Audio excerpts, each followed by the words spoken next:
My name is Eric Baldwin. I'll be reading a Tarantella by Zoe Ferraris. This is not part of it. Massimo was not weak. You could not call him weak. He was tough, mean, and shithouse poor, scrubbing toilets and cooking ragu in a sleazy hostel. But only because his brother owned the place and was doing him a favor. He'd done a 10-year sentence for selling drugs. And now in his poverty and miserable labor, society made him pay for 1,000 more crimes they imagined he'd done and would someday do. He'd never had it good. His father, dying, had cursed him. His mother had slashed him with a kitchen knife, and his wife, pregnant, had screwed his best friend in a St. Minerva's confessional. But despite the loss, his whole being crackled with power, tremendous like fire from the black, hot core of earth. Every night found him in the kitchen doorway, backlit by a furnace of volcanic activity. None of the tourists dared look at him.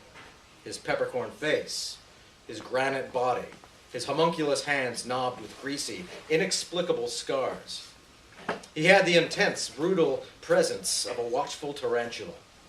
With 2 plates of penne stacked on each arm, he stood for a long time, studying the crowd as if deciding who deserved to have food. There was always a pretty woman or two, and if there wasn't, he'd settle for whatever looked best. Tourist girls were easy. They were looking for a fling, somebody big and manly who would take him to the beach and whisper Italian, "Je so pazpete." They didn't ask about his past, his family, his job, and they didn't stick around. And for the few who did, he had ammunition. He was married. He was Catholic. He would never get a divorce. At the height of the season, he had a different woman every night. Even the desperate ones wouldn't put up with that. Tonight there was a woman sitting alone, 10 times prettier than the others, tall, pale, probably a Swede. She had the kind of presence he thought of as cold and Anglo-Saxon. She was reading a phone book, but she looked up once and saw him there, and he swore, for a second, that a spider-like awareness spun a thread of understanding between them. He broke into the crowd, heading off plates and striding up to her table. Never mind introductions. He told her she was going out with him that evening. "I know you want to. I'll take you to the beach." And because he was so damn gorgeous, so clean-cut and because she was so damn gorgeous, so clean-cut and graceful and sheer, delicious blonde like a sunbeam in a church, the only way she would ever date a man like him would be at the gunpoint of pheromones. "I don't want to," she whispered, just as if he thought they were an old married couple discussing a movie. It was the first signal that things were going well. "I'll meet you at 10, he said, jutting his chin at the youth hostel door. She hadn't looked up from the phone book where he guessed she was searching for an old lover, probably male, middle class, married, and an ass. He said so. "He's an asshole, you know." She looked up. Her voice was soft. "Oh? Only an ass would leave a woman like you." He pursed his lips and blew a disapproving cluck in her direction, a cluck that doubled as a kiss, which was what he liked about the gesture, about all gestures he'd copied from his father, the ones that suggested a cool sensibility even as they mimicked animal sounds. 10 o'clock came and went. He'd seen her talking to his brother, actually smiling at his brother, and he realized his mistake. Women like that, they get all the attention. So he made her wait. And he watched as she sat, pretending not to wait, sat talking to a rowdy group of Germans beneath a big, dumb mural on the common wall that showed a gaping oyster amid a sea of minuscule, retarded eels. He continued serving dinner, which was always the same, penne with meatballs. The stupid tourist always called it peenie, and one time he'd actually unzipped his pants, dangled his cock, and growled, "This is peenie with meatballs. Is this what you want?" It was a filthy meal, but they ate it anyway, stuffing their faces, while he schlepped back and forth from the dining room to the kitchen, waiting for someone to complain about the lipstick stains on the plastic cups, the moldy mozzarella, and his Glock muzzle thumb stuck in the sauce at the edge of their plates. They never complained. They were all too proper, a bunch of cowards. And just like every bunch of cowards, they watched him when they thought he wasn't looking. From the corner of his eye, he saw their pity, and he didn't give a damn. At 11:30, she got up and left. He went back to the kitchen and watched out the window as she set off, alone, which was brave. or stupid, but it impressed him that she didn't look back. Ingrid. Her name was Ingrid Wernicke. At least that's what she'd written in the register. And that's what he called his wife that night, beneath the tattered, sticky quilt. If she noticed, she didn't let on. The blanket oppressed him, and he threw it off, hated that damn thing. It didn't shock him anymore that he, Massimo, had once loved this woman so much he'd actually bought a permanent marker and decorated the big green blanket with a picture of two of them, holding hands. It made him sick to look at it now. The quilt phase had lasted only a month, maybe less, when the pregnancy happened. The shotgun marriage in the sleazy hotel and the honeymoon that ended with the two of them driving through the city, screaming at each other until their necks were blue. He had to stop twice so she could purge all the alcohol, always the alcohol. And even then he pitied her, his pity twisting into a lump of rage. Since then it had been nothing but fighting. Their only civil moments occurred in the company of others. Her sister, her mother, the two of them visiting like social workers. And the weekly visits from his brother. His cockeyed, pansy, asshole brother who accused him viciously, but always politely, of being stupid. Impulses, Franco said, shaking his head as if he, Franco, had ever had an impulse, had ever known or felt anything approaching passion. The man who whitened his teeth, who did not understand passion. He sat on the divan, his trousers creased, shirt open wide enough to announce that he was mammal, and gazed at the beer bottles on the coffee table, assuming they were his brother's. I saw Fabrizio this morning. You know the Luna is now a Michelin Guide top pick. 5 stars. 700 clients a night, top of the season. And he's never had a wife. Says he doesn't have the time. He rubbed his watch. But you get the feeling that even if he did, he wouldn't let her go to waste. Massimo sat there, reeling from the smell of shit streaming from his brother's small, tight mouth. The heat flowed off Massimo's body in waves. It was warping the room, making Franco look less prim and tailored, more like the patched-up puppet he was, buoyed on the couch by somebody's angry fist stuck up his ass. He wanted to tell his brother that despite his fine temperament, his vacations in Como, and his pockets of cash, he was nothing but a fucking animal inside, just like Fabrizio and everybody else. And someday they were all going to die. Massimo said nothing. Saying it would have only made Franco more determined to hold it all in, and that was the problem with Franco, with everyone. No one wanted the truth, but everywhere he looked, all he saw was truth. The ugly truth. The successful man who only smiled when his brother felt like a loser. The wife who couldn't keep drinking because she wanted to die, but who blamed it on her husband. The gorgeous blonde who wanted to fuck an ugly brown beast but would never admit it. Who would admit it? Any of them? No. They were trying to pretend that they were someone they were not. And that was it. Pretension. The night soil of human behavior. But as Franco rolled on, you know, he was earning as much as $60 million a month. Massimo's urges got the better of him. Shut the fuck up.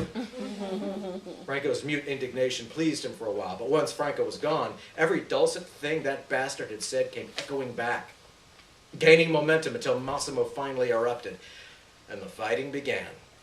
His wife shouting about the bills. Screams. A broken clock. A wailing baby. Neighbors pounding on the thin, bare walls. One night after work, he saw Ingrid on the street. It surprised him a little. Those people didn't last longer than a night. There must have been a reason. He figured she was stuck there, or maybe someone stole her wallet. He pulled his car to the curb, leaned in, opened the passenger door, and called out, "Hey!" She turned, coolly. He motioned for her to get in, but she only pursed her lips and gave him a cluck. Scowling, he spread his arms into a wide porte-bras. "Excuse me, I know you want to get in the car." She stared, unaffected. "Are you getting in or not?" She shot him an exasperated look, but a second later, she climbed into the car. Jesus. He put the car in gear and took off, cutting through the city streets to the road, not questioning. He stole a sideways glance at her, but she was utterly calm. Nordic. Soulless. He wanted to tell her that she was lying to herself if she thought her silence could unnerve a guy like him. But what came out was, "Put on your seatbelt," which he pretended not to hear. They pulled up to the beach and got out. She still wasn't talking. It was a full moon night, and he didn't like it. She would see the molting where his nose had been broken, see the old needle scars on his neck. But it didn't matter anyway. She wouldn't understand. They crossed the parking lot, took off their shoes, and walked down the beach. When they reached the water, they stood for a while. He studied her mouth, the soft apricot fuzz on her cheeks. "You're a quiet one," he said. She nodded. "Say something." She told him that she used to be an opera singer, but it had ruined her voice. Voice nodules. She'd had an operation, but her voice was whiskery now. "You sang opera?" he asked. She nodded. He had trouble imagining it. She was stiff and remote, too controlled for the dramatic nonsense of opera. But now that she said it, he did catch a hint of melodrama in the way she touched her throat. "Sing something," he said. But she didn't seem to hear. Instead, she took his arm, her damp, cold fingers probing his scars, while she stared into his eyes, never showing pity or faking alarm. "Needle scars," she said. The furnace inside him bellowed. It threatened to rupture from the trigger of old wounds and the pressure of having to hold it all in. He wanted to scream and vomit. He suddenly imagined her gripping his neck and grabbing her neck, bashing her head in. But the image sutured itself into the blackness, like the zipping shut of a body bag. And something amorphous happened in its place. The feeling of pity for all the miserable years he'd spent without having someone touch him like that, or see the pain in his face without cowering from it. He took his hand back. "There's something—" "You're married." He shut his mouth. "Your brother told me," she said. "But I don't care." He exhaled with indignation. "That's not what I was going to say." "Oh?" He seized her and kissed her, an assault of a kiss that pushed her back. He caught her and locked her in his arms, trying to consume her, but she was slow, so intractable that he couldn't control her, couldn't exhaust. When he recognized as fury, and he let her go. She stood back, looking flushed, but a second later she unbuttoned her shirt. It filled him with dread. This would happen whether he liked it or not, whether he wanted it or not. Not because the sight of her breasts, smooth and white, was more than he could handle. He grabbed her and they tumbled, first to their knees. They struggled ridiculously to be on top, but he was stronger, more angry. She yanked him down and a wave slammed them both. He jerked up, roaring, "Son of a bitch!" And she came up, spluttering, her eyes brilliant and wild. He stared at her lips, wet and cold and beautifully cut, and he felt such a stab that he cried out, "You can't really want me." "I know." He sat back, exhaled, raised his face to the sky. Her beauty, her bluntness, this whole momentous turning of events seemed to suggest, if only for a moment, that the universe was screwing him. Looking down, he said, "Don't mess with me. You'll only get hurt." Her touch startled him, her finger on his chest, where his mother's knife had left a 6-inch scar. He snatched her hand, pinned it down, and kissed her again. She gave a soft little moan that slammed him with a riot of bliss. She rented a small apartment on the coast. Every night after work, he'd drive there, bearing wine or pizza, whatever he could swing. He skidded his car around the hairpin turns, desperate, disbelieving, because until he saw her face, she was just an illusion. When he arrived, he never said hello. He hated hello. Hated all the familiarities that opened at distance. "Thank you, that's sweet, I'm fine, you're welcome." He said, You're fucking gorgeous. I brought a salami. She understood. He didn't have to explain that he recognized gratitude from the way she parted her lips when she opened the door, the way her eyes skimmed his face when she slid into his arms. That's what she wanted, those mute expressions. They'd sit on a patio overlooking the sea, a wide patio with a ceramic tile mosaic of 2 octopi. They sat on metal chairs and ate or drank or listened to the rustle of the bougainvillea, the whisk of lizards scampering on the walls, men whispering on the street, the bird calls of night. Because of her voice, she didn't like to talk, which was fine. He would talk. He had plenty of stories, purging of memories, all the horrible sins that had been visited on him since he was old enough to understand pain, and even before then, where he suspected some of the worst pain, where some of the worst pains lay. He told her about the privatizations of childhood, how he sold his first ounce of cocaine when he was 7 so that his family could eat, how by 12 he was full-time pushing a baby pram loaded with heroin around the streets of Naples, by 16 an addict, by 20 in jail, then 10 long years of withdrawal, fatigue, punctuated by ruptures of acid violence, while all around him the smell of urinals, blood, and angry male sweat soaked into his pores, rotting his senses. The return to freedom was marked by his father's cancer, his mother's dementia, and a long, cruel servitude to his brother's dream of running a hotel that would never be more than a sleazy, wretched, one-night prison. She listened, always listened. He saw interest, wonder, and revolt on her face. But she never said she was sorry or that she felt his pain, never bothered with sympathetic female mules because, he suspected, they would have broken the spell of his nightmare. And the spell was enchanting, so he let it work. It always ended in sex. She waited every night. She spent her days waiting for him, and when he asked her what she did with her time, she shrugged. Went shopping, ate pizza. He'd ask her about her past, her family, her career, and she'd give quick replies. I have a brother. I sang Traviata in Berlin. Then she'd motion to her throat, and he'd understand. She wanted him to talk, to feel the eerie quiet of her convalescence. It took 3 months for his stories to begin looping back on themselves, and he realized there would be an end to the stories, either an end or an endless recycling. And when, in the mornings, he looked at her sleeping, satisfied face, he felt the urge to shake her, to wake her, to tell her to say something, because he was about to turn into a fucking bore. He'd spilled his soul, told her every damned thing. Now he was empty.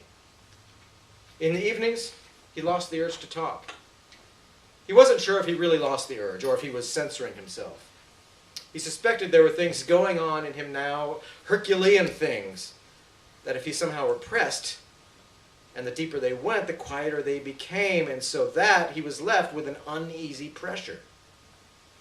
It was in those moments she unfolded for him. He'd catch a smile for no reason, and he'd ask her why. And she'd say, because you're flicking the wine glass like you always do. She began to talk, a few words at a time. I'm so sick of salami. And let's catch a lizard. Sometimes her voice excited him so much that his whole body tightened, spasmed, and erupted, which left him feeling high. And he wondered if it was a heroin flashback, a ghost in his blood. Despite his better judgment, he began to think of her. At work, scrubbing toilets and cooking ragu, he let the memory of her wash over him, that quiet desire. One morning, he heard her singing in the shower. It was startling at first, the sudden burst of sound, but he went to the bathroom door and he listened. He heard a high soprano with a squealy opera sound. Good Christ, it was as if she had never had an operation, or only one to improve her sound. It was a gorgeous voice, and it filled him with dread. When the singing ended and the water stopped, he saw a stranger emerge from the shower. pink and radiant, smiling with joy. "Beautiful," he said. He meant it. He did, but a little bling went off in his head because he really wanted to tell her not to sing anymore. That she was going to ruin her voice singing like that, and that he hated the thought of anyone hearing that voice. But he kept his mouth shut because he knew it would hurt her, because he knew that if he said a stupid thing like that, she would pack up and leave. With a voice like that, she could do what she wanted. That night, he took a Greek girl to the beach. She was brunette and pretty, and she didn't speak a damn word of Italian. She lay beneath him while he pounded into her, shoving and humping, but it wasn't any good. 5 minutes into it, he lost his erection and couldn't even squeeze out a fake. He just didn't have it in him anymore. He rolled away and laid on his back and felt like stabbing himself. A knife. His mother's knife. Right in his chest. It was always the same. Every time something got under his skin, it began to kill him. He should be used to it by now, but he just couldn't get over the idea of Ingrid killing him. She wasn't meant to hurt him. She'd sprung perfectly into his life. "We're done," he said. The girl sat up. He began to feel queasy, as if Ingrid had been watching. He stood up quickly and put on his pants, his shirt, and his shoes. The girl stared at him thoughtfully, still trying to arouse him, and he wanted to vomit. But he held it down and stumbled back to the car. He heard her calling his name as he pulled out of the parking lot and sped away. There was, he thought, a deep, rotten heart at the center of the universe. The devil, he imagined, was this rotten heart. And it was embedded right at the very center of God. It was everywhere. The beach, the sky, the hills and the houses, his car, his job, his brother, his wife, and now even his mistress, his goddamn Ingrid. They were standing on the sidewalk, watching the parade. She wanted to see it, so he brought her, even though he hated Carnival, hated the creepiness of the masks, hated the people swarming around and friends, even family. Though you could never tell because they always stared at you gleefully with their cut-out eyes, waiting for you to recognize them. Delighted that you couldn't, and while you stared stupidly, chilled by the grotesquerie of gold-painted skin and lingham noses and frozen smiles. He never understood why this was fun. He wanted to say, "This is stupid." But what he said was, "Are you having fun?" She nodded, curling deeper into his arms. He was standing behind her, his favorite position because he could feel her against his chest. The changes in her breathing that indicated deep, secret tides. She didn't like to raise her voice above the crowd, but leaning forward, he could listen, feel her breath on his ear. She said, "I love you." Something happened inside him that he recognized as shock, and his thoughts began to squirm. 1,000 flopping objects drawn together by a net. "I love you." It was something you said when you no longer felt it. Precisely because you no longer felt it. Enchanted words like that were supposed to cast a spell, but what they really were admissions of defeat.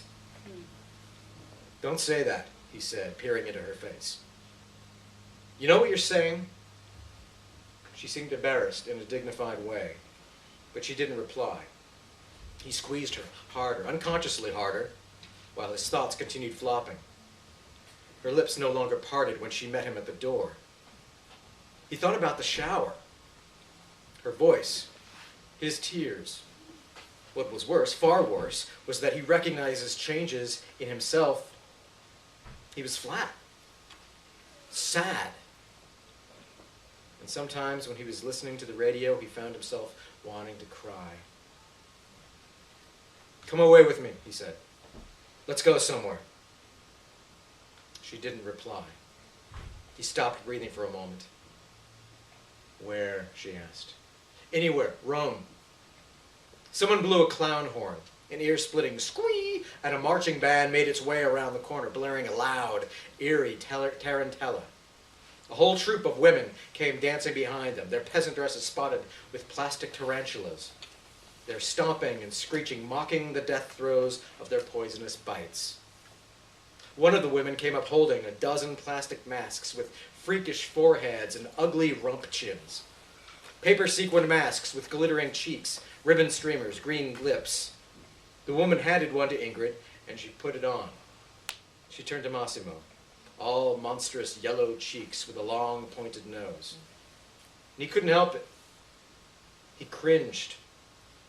"Take one," she said. He shook his head, but she kept insisting. "For me. Come on. I want to see you."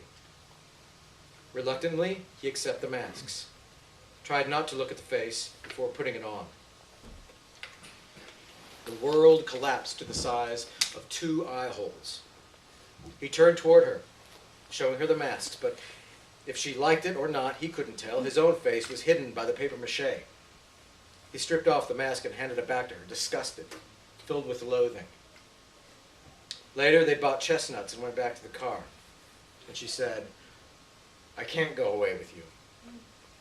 He tried to read her expression, but he couldn't. "I've been away too long," she said. "I have to get back." "And so do you." "Back to what?" he almost blurted, but he caught himself. Her look was motherly, firm. It seemed to say, "You know it's true." But he didn't know. He resented the look. He wanted to tell her that she was full of shit. Or maybe she'd always been full of shit, but he just didn't have the strength. Right then. He felt empty and dull. They climbed back into the car and went back to the apartment, where he had left her looking forlorn, holding an ugly yellow mask in her hand. She didn't say goodbye, and he was grateful for that. Her train left at noon. At first he offered her a ride to the station, but then he changed his mind. He wasn't going to be her taxi service. He'd see her off at the apartment, but he wouldn't say goodbye because he hated the word, and besides, he just wanted it over. "Don't write," he said. "I can't read anyway." She didn't reply. She rounded his car and opened the door, pausing to wave, a single chop in the air. "See you later." He saw that she was crying. Maybe she recognized how stupid she was, how dumb she'd been to come here, fall in love, if that's what it was, and then get up and leave. He climbed into the car and drove off, not looking back, not even glancing in the mirror in case she was running after the car. He drove along the coastal road, ripped around hairpin turns in his mind, but not sure where to go, what to think, what to feel. But it happened quickly, like exquisite pain, like a grinder in his belly catching his liver, his stomach, his spleen churning at a sickening spool. His whole life reeled around him, a swirling story of coldness and cruelty, rage and despair. And he wanted to die. He reached a stop sign and turned around, looked back down the coastal road, and drove it recklessly, passing a bus and 2 sedans. When he reached her apartment, she was still on the patio, sitting on her suitcase with tears drying on her puffy face. He screeched to a halt and leapt out of the car so wildly that he nearly knocked off the door. He swung around the car, arm in the air, screaming, "I just want you to know, I don't love you. I never loved you." He could feel his neck threatening to explode. He pointed at her, "And you never loved me either." Something clamped in his throat. His face was blank. She stood up, came closer, but didn't say a word. Didn't seem to have one. "Jesus, say something." "I love you." He reeled, grabbed his ears. "God damn it!"